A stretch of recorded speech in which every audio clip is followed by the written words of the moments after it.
আসসালামু আলাইকুম। আশা করি আল্লাহর অসীম রহমতে আপনারা সবাই ভালো আছেন। সে সাথে আমি খুব ভালো আছি। আজকে সম্পূর্ণ নতুন আরেকটা ভিডিও নিয়ে আপনাদের সামনে হাজির হলাম। আজকে কথা বলছি স্তর ক্যান্সার বা যে স্তর ক্যান্সার বা ব্রেস্ট ক্যান্সার গুলো হয় বা দুধে ক্যান্সার হয় এই বিষয় নিয়ে কথা বলছি এবং আজকে এই ভিডিওটির ২ টি পার্ট করা হবে। আর ২ টি পার্ট নিয়ে কথা বলছি। আজকে সর্বপ্রথম কথা বলছি যে কম বয়সী মেয়েদের স্তন ক্যান্সারের লক্ষণ গুলো নিয়ে। স্তন ক্যান্সার যে কারো হতে পারে, বিশেষ করে বর্তমান সময়ে দেখা যাচ্ছে যে বাংলাদেশের পরিপ্রেক্ষিতে যাদের বয়স ১৫ থেকে ৪০ এই বয়সী মেয়েদের শতকরা দেখা যাচ্ছে যে ৩৫% এর বেশি মেয়ের স্তন ক্যান্সার বা স্তন ক্যান্সারের মতো বেশ কিছু লক্ষণ দেখা দিচ্ছে। সর্বপ্রথম একটু কথা বলে নিই স্তন ক্যান্সার মূলত এর লক্ষণগুলো নিয়ে একটু কথা বলে নেই এবং সেই সাথে কাদের এর ঝুঁকি বেশি থাকে সেই বিষয়টি একটু বলে নেই। স্তন ক্যান্সারের ঝুঁকি কাদের সবচেয়ে বেশি আছে? দেখুন স্তন ক্যান্সারের যে ঝুঁকিটা সবার বেশি আছে বয়স্ক মহিলাদের বিশেষ করে এই ঝুঁকিটি বেশি থাকে। ইতিপূর্বে যাদের স্তন ক্যান্সার হয়েছে পরিবারে কারো মা বা খালার বা ফুফুর যদি ক্যান্সার হয়ে থাকে সেই ক্ষেত্রে তাদের স্তন ক্যান্সারের ঝুঁকিটা বেশি থাকে। যে সকল মহিলারা বিবাহিত মহিলারা তাদের বাচ্চাকে বুকের দুধ পান করায় না তাদেরও স্তন ক্যান্সার হতে পারে। কোনো ক্ষেত্রে দেখা যায় যে জেনেটিক সমস্যার কারণে স্তন ক্যান্সার হতে পারে। অনেক সময় অল্প বয়সে মাসিক শুরু হওয়ার ক্ষেত্রেও স্তন ক্যান্সার হতে পারে। কোনো সময় দেখা যায় যে অনেক দেরিতে মাসিক শুরু হওয়ার ক্ষেত্রে অনেক সময় দেখা যায় স্তন ক্যান্সার হতে পারে।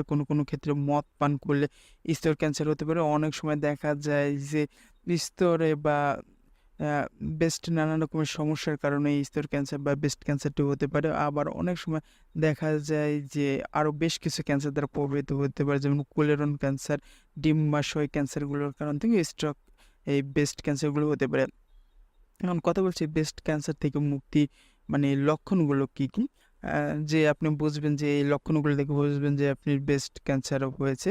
দেখুন প্রাথমিক পর্যায়ে ব্রেস্ট ক্যান্সারের সবচেয়ে সাধারণ লক্ষণগুলো নিয়ে আমরা কথা বলছি। এর আরো অনেকগুলো লক্ষণ আছে। কিন্তু এগুলো সবগুলোই আমরা সাধারণ লক্ষণগুলো নিয়ে কথা বলি। দেখুন ব্রেস্টের আকৃতি এ এটা কিছুটা পরিবর্তন হয়। ব্রেস্টের ভিতরে কেমন জানি একটা গোটা টাইপ বা মাংসপিন্ডের মতো দেখা দিতে পারে। ব্রেস্টের রং পরিবর্তন বা চামড়া মোটা হয়ে যেতে পারে। কারো ক্ষেত্রে কমলা লেবুর খোসার মতো হয়ে যেতে পারে। নিপেলে দিয়ে পুঁজ বা রক্ত পড়বে। ব্রেস্টের নিপেল দিয়ে পুঁজ বা রক্ত পড়বে। পুরো ব্রেস্টের একটি অংশ ফুলে যেতে পারে বা অনেক সময় দেখা যায় যে টিউমার হলে যেমন হয় টিউমারের মতো হতে পারে। কোনো ক্ষেত্রে ব্রেস্টের আকার আকৃতি পরিবর্তন হতে পারে। ব্রেস্টের নিপেলে চুলকানি বা ব্যথা হতে পারে। ব্রেস্টের ত্বক অস্বাভাবিকভাবে কুঁচকে যেতে পারে। অনেকটা বুড়ো মানুষের মতো ব্রেস্টের চামড়া চাকা বুটার মতো দেখা দিতে পারে। ব্রেস্টের বুটার ভেতর দিয়ে নানান সময় রক্ত মতো কিছু নির্গত হতে পারে। আর ব্রেস্টে প্রচণ্ড ব্যথা করবে। কেউ হাত দিয়ে গেলেও প্রচণ্ড ব্যথা করবে। এটা মূলত এর লক্ষণগুলো। ওকে, এখন কথা বলছি কিভাবে আমরা ব্রেস্ট ক্যান্সারের চিকিৎসাগুলো কি দেখুন ব্রেস্ট ক্যান্সারের অনেকগুলো চিকিৎসা পদ্ধতি রয়েছে বিশেষ করে ৫ বা ৬ এর মতো। সো আমরা জাস্ট আলোচনা করব আর এর ঘরোয়া পদ্ধতি নিয়ে খুব শীঘ্রই একটা ভিডিও করা হবে। ওখানে আপনার চেষ্টা করব যে এই বিষয়গুলো নিয়ে আমরা কথা বলার চেষ্টা করব। ওকে, ব্রেস্ট ক্যান্সারের চিকিৎসা পদ্ধতি মূলত এখানে ৫ টা পদ্ধতি নিয়ে আমরা কথা বলছি। সার্জারি বা অস্ত্রোপচার একটা পদ্ধতি আছে, chemotherapy, radiotherapy, hormone therapy, target therapy. এখন কথা বলে নিই টার্গেট থেরাপি। টার্গেট থেরাপি হলো এমন একটি থেরাপি যে থেরাপির মাধ্যমে মূলত ও যে সুনির্দিষ্ট যে কোষগুলো ক্যান্সার হয়েছে বা ক্যান্সার আক্রান্ত হয়ে সেই কোষগুলো ধ্বংস করা হয় এটা টার্গেট থেরাপি। আরেকটি আছে নতুন করে এড হয়েছে ইমিউনিটি থেরাপি। ইমিউনিটি থেরাপিটি হলো যে আপনার শরীরের ইমিউনিটি বুস্ট করা যাতে করে আপনি ক্যান্সারের বিরুদ্ধে রোগ প্রতিরোধ ক্ষমতা বৃদ্ধি করতে পারেন। আর ৩ নম্বর আরেকটা থেরাপি হলো হরমোনাল থেরাপি। হরমোনাল থেরাপি মূলত হরমোন ব্যবহার বা হরমোন শরীরে পুশ করার মাধ্যমে ক্যান্সার কোষগুলোকে ধ্বংস করাকে হরমোন থেরাপি বা সে আগের কোষগুলোকে যেভাবে পুনরায় নিয়ে যাওয়া যায় হরমোন প্রয়োগের মাধ্যমে এটা মূলত হরমোন থেরাপি।